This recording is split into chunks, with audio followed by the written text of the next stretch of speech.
Sports Minutes with Raushan.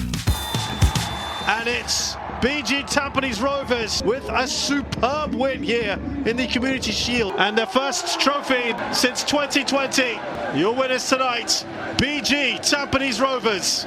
Could it herald perhaps a new era for the club?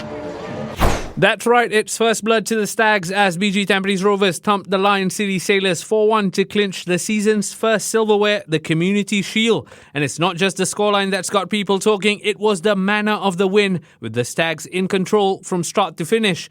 This is Sports Minutes with Raushan in the company of who else but Deepan Raj Ganesan as we discuss and dissect how it all unfolded at the Jurong East Stadium. Firstly though, Deepan, what a spectacle it was, and I'm not even talking about the football yet. Yeah, very nice to see the engagement off the pitch from the FAS and the Singapore Premier League staff. A lot of fans turned up for the meet and greet. There were a lot of merchandise on sales as well. And I saw the clip of the laser show. A lot of effort has clearly gone into that, and I like to see that. And I hope that this is not a one-off, and it's something that we see throughout the season, the level of engagement. Yeah, the laser show was an absolute spectacle. For a while, I thought, National Day was last week. But again, to your point, I hope it's not a one-off engagement. Now, at the risk of upsetting some BG Tampines Rovers fans and possibly a certain technical director, Deepan, in your opinion, does the Community Shield count as actual silverware? Yeah, not for me. To me, I've always seen it as a glorified friendly, whether it's in Singapore or in England. I think it's just really a first taste of competitive action, you can call it that way, for these teams who have earned the right through whether it's winning the league or finishing as runners-up. But to count it as silverware, yeah, not in my books. All right. Jokes aside, let's now talk football because the Stags well and truly beat the Sailors and beat them well. It's only right we start with the victors. Here's Akbar Nawaz speaking post-match. We should be happy, we should enjoy this victory. It's a sweet victory. But after that, coming towards the Shopee Cup, we have to regroup and reassess, and we have to really focus on our upcoming season because we cannot let one victory define us. I take your point, Coach, about one victory not defining you. But how important are victories like this for you to implement and win the squad over? Of course. I think very good question, and you said it right, spot on. Because a victory like this gives morale. It's like a salesman trying to make a sales pitch.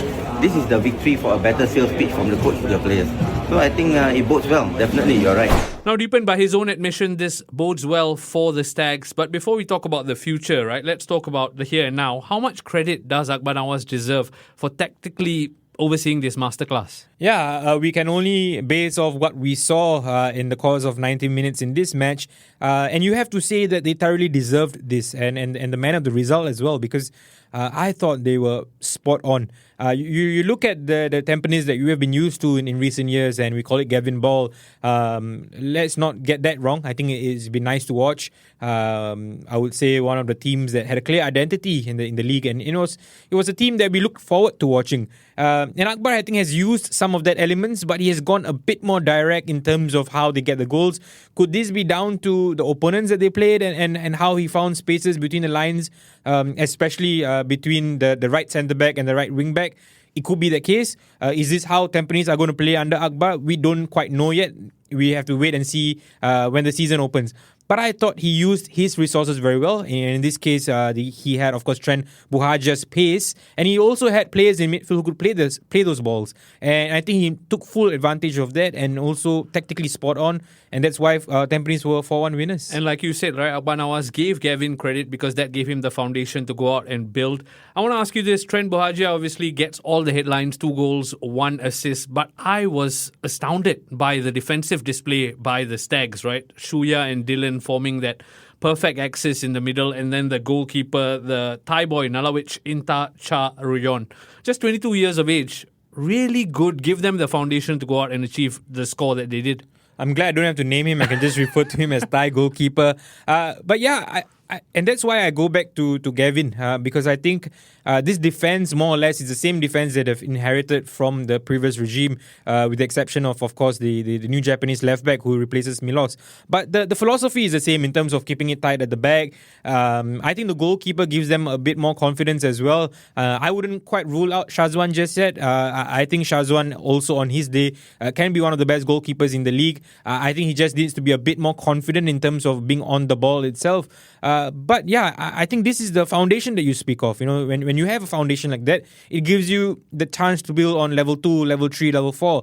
And I think at the moment, what Akbar is doing is realizing, okay, you know what, I've got an asset down the left who can get in behind defenses. I've got a speedy striker to come off the bench that can play with Taufik Suparno if need be. And I'm going to make the best out of it. And I think that's what he did in the first game. Yeah, and to your point, Shazwan perhaps needed the competition. For me, observing worryingly, both teams didn't have local goalkeepers, and that might be an issue in the long run for the national team, but that's a conversation for a different episode. Let's now talk the Sailors, and post-match Rankovic said the pre-season hasn't been like it has been in previous years, and he also sort of issued a plea to his management to give him more players, right? Let's have a listen.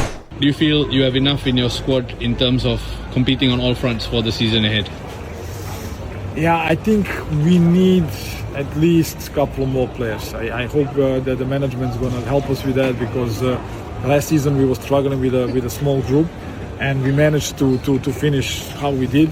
But to repeat that, I think we need a little bit more width in our squad. We compete in 4 competitions, and every competition is going to be a fight. I mean, you saw today our league is going to be much stronger, which is great.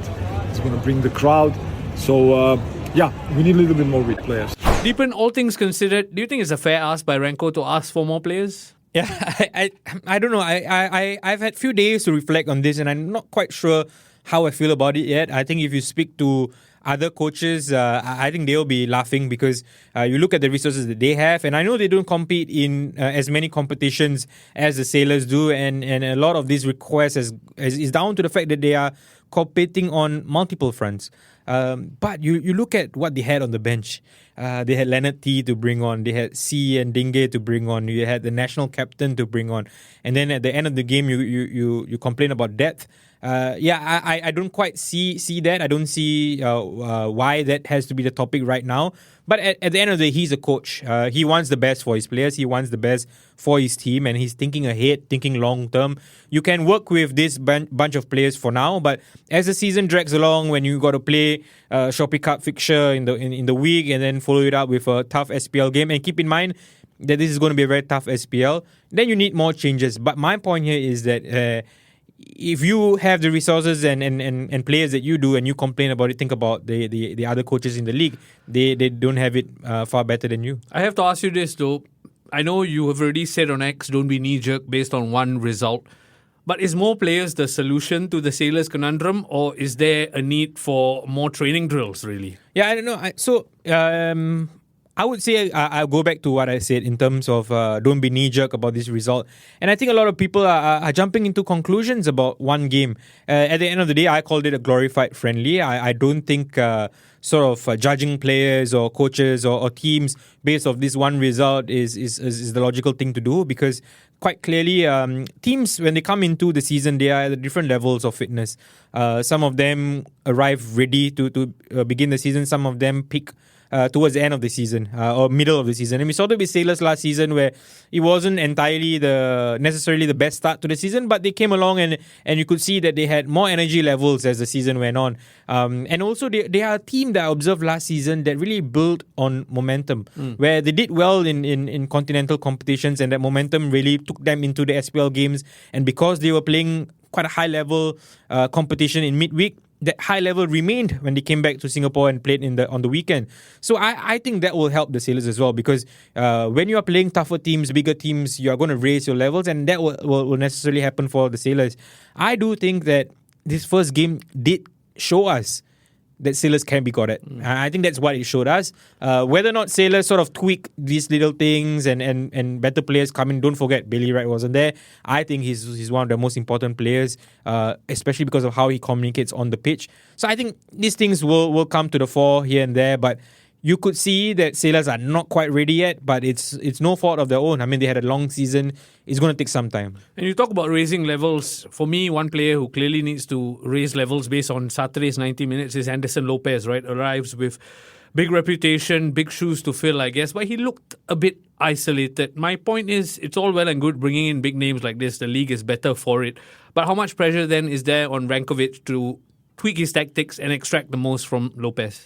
Yeah, I'm not going to go down the route of saying that he didn't look good, or he looked good, or he looked bad, and whatever. I again think it's just one game. They are all getting used to him. He's getting used to the league. He's getting used to the artificial turf. It's not the same. I think you can football all over the world is played with the same ball, same equipment, same kind of goalpost, but it's not the same, right, everywhere. So I do think that he needs time, just like every other striker that came to LCS. Leonard T in the first few weeks or even month was being talked about like he was one of the worst forwards to have come to the SPL, but look what happened in the end. And right now I see a lot of posts where people are saying he's going to be the top scorer, he's going to be the Golden Boot winner. I've seen people write off Anderson Lopez as the potential flop of the season. Again, in Singapore football, I just feel there's so much of knee-jerk reactions. Calm down.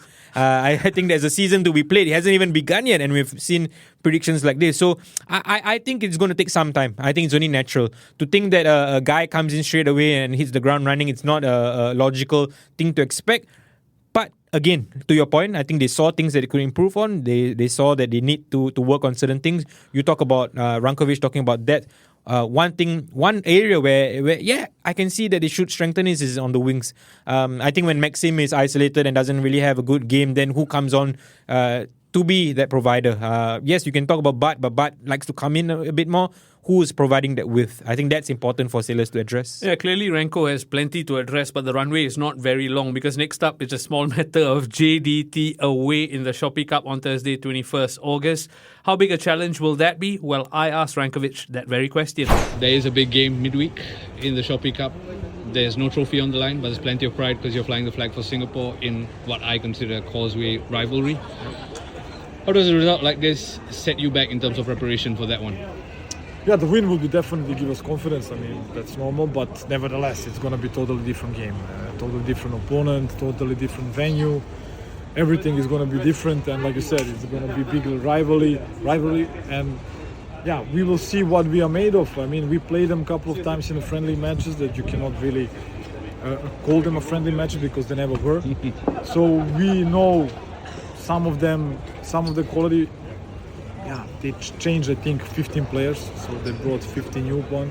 So yeah, it's going to be definitely a challenge. Now, Deepan, regardless of how the Community Shield panned out, this match against JDT was always going to be a huge challenge. But seeing how the Sailors look undercooked as it stands, it's going to be a big ask against JDT. Are you worried? Yeah, I think this game comes too early for them. JDT, of course, have played many friendlies overseas from what I've seen online.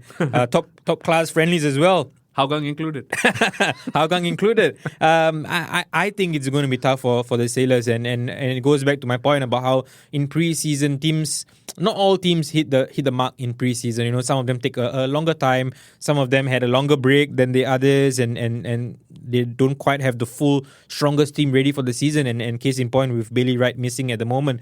So it's going to take some time, and I don't think Sailors will be quite ready for the JDT game. Well, Deepan and I hope to be at the JDT Stadium for that one. We will try and put something together if we make it there. Looking beyond Thursday, though, Deepan, how do you think the Community Shield impacts the outlook on the Singapore Premier League season as a whole? Yeah, I mean, I know it's a bit ironic because I just spent the last few minutes talking about don't sort of like read too much into this game and sort of just cast the whole season in a doubt. But I do have 3 takeaways that I wanted to talk about from this game. And the first one actually really is that with the 7 foreigners this season in each game, I think there's less margin for error than ever before. And my example really is that first goal where Lionel Tan gave the ball away. I think you do get players sort of high pressing and winning the ball off you. That happens in the last few seasons. But right now, when you do that, you saw how quickly they were punished. I mean, all it took was Sega Shumi to play the ball to Kazama playing that really nice ball to Trent Buhaja, and 1-0 just like that. So you're going to see that a lot more this season where, because you have players thinking faster, better players, I say that because foreigners are better than our locals at the moment, most of them anyway. And with 7 in each team, there's really not much room for error this time around. So that's one. Secondly, also, I when it comes to Tampines, right, one player that I've liked in recent years, I wouldn't even say recent years, it's been quite long now, where is Mehmetovic, where he was a chief architect for Tampines Rovers. And he didn't really have that in recent seasons where You could say that Kyoga was their main architect, but he was really playing quite deep in a lot of the games. But in watching this game, I really liked what Kazama was doing. And he was the chief architect for Tampines Rovers. So that's something to look out for. All these chief architects from the SPL teams, they are likely going to be foreigners. And they're going to be the game changers for each team. And if Kazama is example, if C and Dengue coming on and showing what he can do in a small cameo is example, boy, am I looking forward to what all these other chief creators are going to do for their teams. Yeah, talismans I think are going to be high up the order this season, right? And just one last takeaway is, and this is not so football related because it's something that I observed with the celebrations after the game. Even from that celebration for the fourth goal, you could see there's this family spirit at Tampines now, where you could see all these players really already showing this team spirit. It's something to watch out for because a lot of times when teams win the leagues and all, it's not really on the pitch things that really matter. It's off the pitch, the sort of bonding that they have.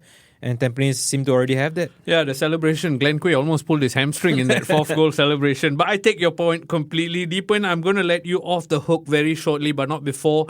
I set you up for a round of quick fire to set the listeners up for the Singapore Premier League season that kicks off in earnest this weekend.